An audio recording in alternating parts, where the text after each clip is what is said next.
FTB Film Study, sponsored by the 409 Tailgate Club. If you're looking for some great holiday gifts for the Penn State or in your life, visit 409tailgateclub.com today. Today we're going to talk about Ohio State, talk about Penn State. We're going to talk about the red zone defense that Penn State had that kept them in this game, how impressive they fit wide zone, how great their coverage was, especially with inside breaking routes, and watching the fire zone drops by the boundary DNs and how it stopped the screen game Ohio State's been killing people with all year. Don't forget, like, subscribe, hit notifications so you can get more For the Bloggy content. Can't wait to dive in. Let's do this thing. What impressed me more than anything was the amount of red zone stands that Penn State had in this game. So this is the first drive of Ohio State in the red zone. It's first down and 10. Okay, right now what you're going to see is you're going to see a tight end pro set with the quarterback in the backfield. They're going to run a wide zone look. And if you followed any of my previous videos before, you're going to know what wide zone is. Running back is going to be aiming at the outside foot of the tight end. All right, they're going to press, and he's going to read this guy to this guy. But I want you to watch how Penn State fits this thing. It's quite impressive.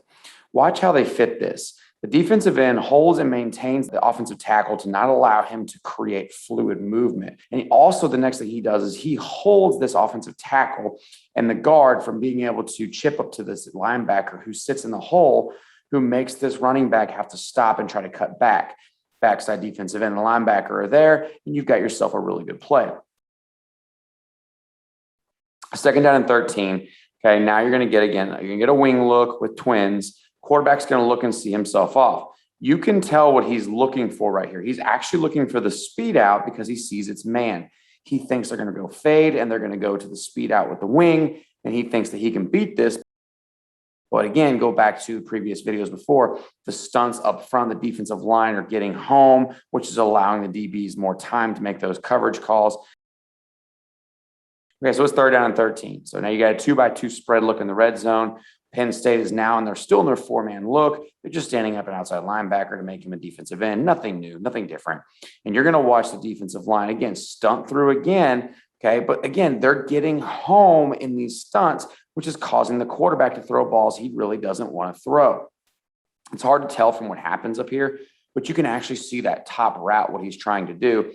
He's trying to double move, and he's trying to run basically a flag. He's trying to run a post corner to try to get these guys in their man coverage to get away from the safety who's sitting over the top, and the only place that can be there. Quarterback throws a bad ball simply because there's pressure in his face. All right, goal line stand number one. Now we're in the third quarter. It's 17-17. Penn State's defense needs to step up. They're doing a great job. So now you got first down and goal from the 6-yard line. Tight end wing, twins to the field. You know they're going to run inside zone, and you get a simple inside zone play.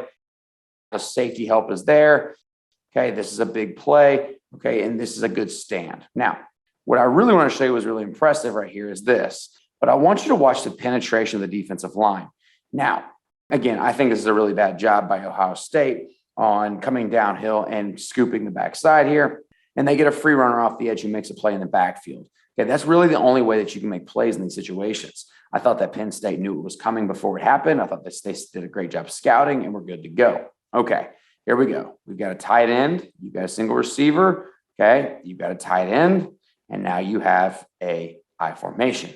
So you're going to get a simple concept here. You're going to get wide zone with an insert. You're going to get a fantastic job done by the backside outside linebacker. But again, go back to how they stopped wide zone previously. The defensive end took the tackle, didn't allow the tackle to climb to the linebacker. Linebacker steps into the window, forces this running back to cut it back. Backside defensive end is there, and you've got a fantastic play. Guys, you can't draw up a defense better than that. You can't do it. Okay, next series, they get to kick a field goal. Third quarter again, we're back on the goal line, this time a little closer. Okay, here we go. Under center, tray, formation of the boundary. We're going to get wide zone again. All right, same exact thing. The difference here is the linebacker never gets over the top and they don't get an opportunity. So again, remember when we talked about wide zone, especially in the goal line, what they were going to do was they were going to outblock the linebacker. Okay, they were going to take this tackle and this guard, and they were going to work together and try to climb to that linebacker. Problem is, he misses, okay, because the tackle does a good job of holding on, but 88 does a really good job of coming around and sealing this, and this linebacker doesn't get the opportunity to really set his foot in the ground and force the ball back in this way. Now, are they there to make a play? 100%. Is it a touchdown? Yes. But again, I thought at this point in time, the Penn State defense was keeping them in this game. Okay, back at it. It's 27-24, fourth quarter just started. Now we're going to watch 2 by 2. Okay, you're going to be a little more compressed at the boundary, which tells you something. They're probably just going to try to run a rub route on you, okay, or they're going to try to get you out of the box. So it's pretty simple. They're in man coverage, okay, we're in man free. He's playing in the middle of the field, okay, and so what you can tell what they're trying to do is they're trying to set things up. This was a screen setup because they've been so blitz happy, okay, so what I want you to see is I want you to watch the linebacker come through. He knows and he sees what happens, but even more impressive is watching the defensive end come up the field, see what's happening with the other linebacker, and they basically put this screen null and void. Stroud has to just try to throw this ball away. This was a terrible decision on his part. This is the one where Penn State picks the ball up and runs to the end zone for no apparent reason. But you know what? I'm not going to hate him. Now let's talk about here. 3rd and long. You're basically motioning in this situation from trips to the boundary to 2 by 2. We've talked about it before. All they're doing is trying to get him into man. Okay, so now you're going to get a pressure. Now you're going to get a nice 5-man pressure from Penn State. You're getting pressure at home. You're doing a great job of deciphering this. Patience at key at the slot receiver. Okay, they're going to get an inside drag concept. Fantastic job. Again, I don't think if Stroud threw a better ball, I don't think it still would have been a first down. Great play. They knew what was coming. Okay, 4th and 3. This is an interesting one. I think Penn State broke this coverage, and I'm going to explain to you why I think they broke this coverage. Okay, so what you can tell, there's an issue that's going on up top right here. There's an issue. Either they're in man or they're in some form of cover 2. Stroud sees this thing right now. It looks like what he's trying to do is he's trying to throw a slot fade, which I understand. But again, this guy here pressing on this corner and blocking him made me think that maybe this was a screw up to begin with on both sides of the ball. It looked like the safety was trying to roll to the middle of the field, realized maybe he screwed it up and had to bail out.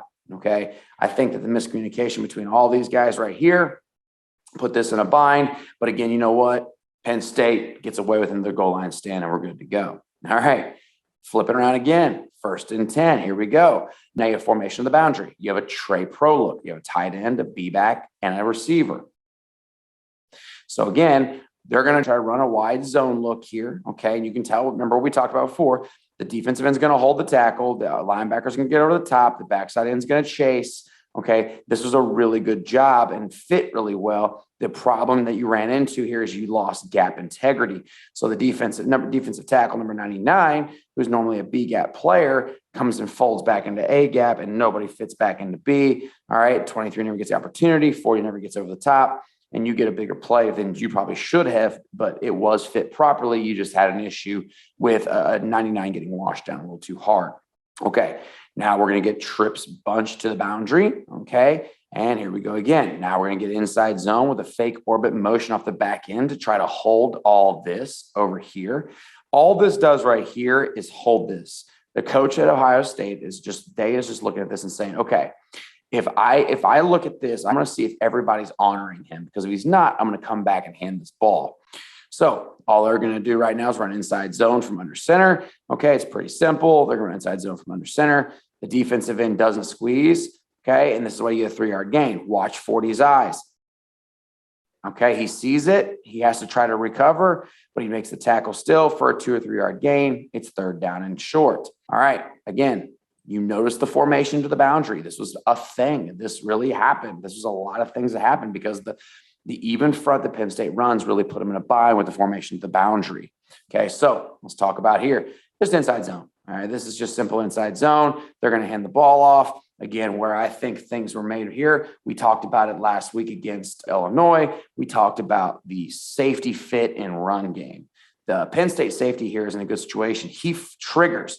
Everything else is taken care of. Linebackers are taken care of. D-line is taken care of. That safety comes through and makes this play, drives his feet, and makes a freaking great play at the line of scrimmage that holds him down to 4th down.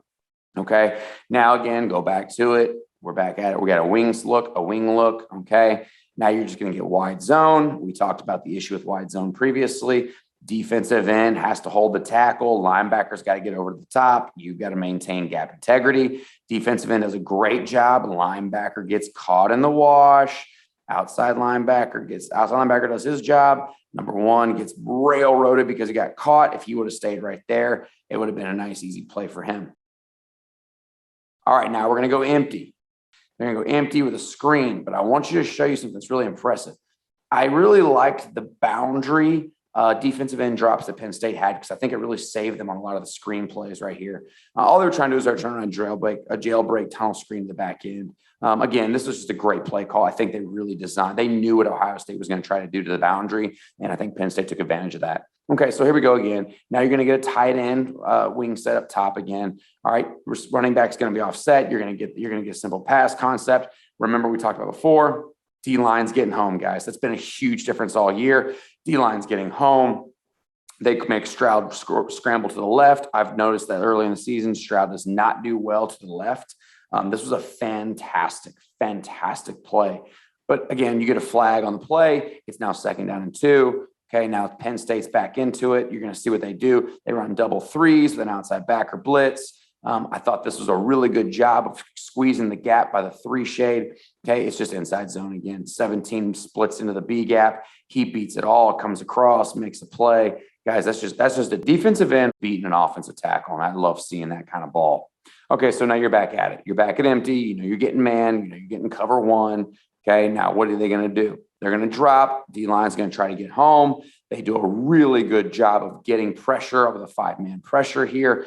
Again, same situation. 25 is covering the slot receiver. You've got a guy covered here. You've got this guy covered. And then you've got number 5, this guy covered down here really well. I thought this was a terrible ball he threw because he had pressure. But again, I think this goes back to earlier in the game, causing all that pressure is making the quarterback throw balls he probably doesn't want to throw.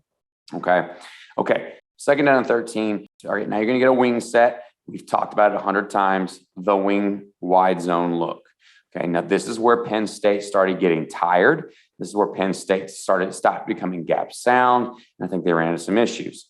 Okay, defensive end against wide zone. Remember, you're going to get the outside press by the tight end. You're going to get the offensive tackle on the defensive end. Linebackers got to fit over the top. Here's the problem. Defensive end scoots inside. They lose a gap. Linebacker goes over the top. You now have 2 gaps that these guys have to take care of. Running back puts his foot in the ground. He gets vertical, and that's what causes this wide zone to work right there. Again, it's the 4th quarter with 3 minutes left to go in the game. Okay, you can't always fit this stuff properly. This is what makes the zone game so oppressive. But for the most part, I thought the plan was there. They knew what they were doing. All right, 3rd and 1. Huge play. You're going to get basically a trade to the boundary look right here. A lot of people run duo out of this, and that's exactly what they're doing. Okay, he's reading this linebacker. If the linebacker comes downhill, he's going to put his foot in the ground. He's going to gain ground. But again, I want you to show you how impressive the interior D-line was here. Watch the interior D-line stay on the line of scrimmage, never allowing Ohio State to get vertical, and you've got yourself a fantastic 3rd down and 1 stop. Guys, I love doing this breakdown. I hate that Ohio State won the game, but man, this was a great game. Penn State is so close to being great. I can't wait to see what happens next week. Looking forward to it, guys. See you soon.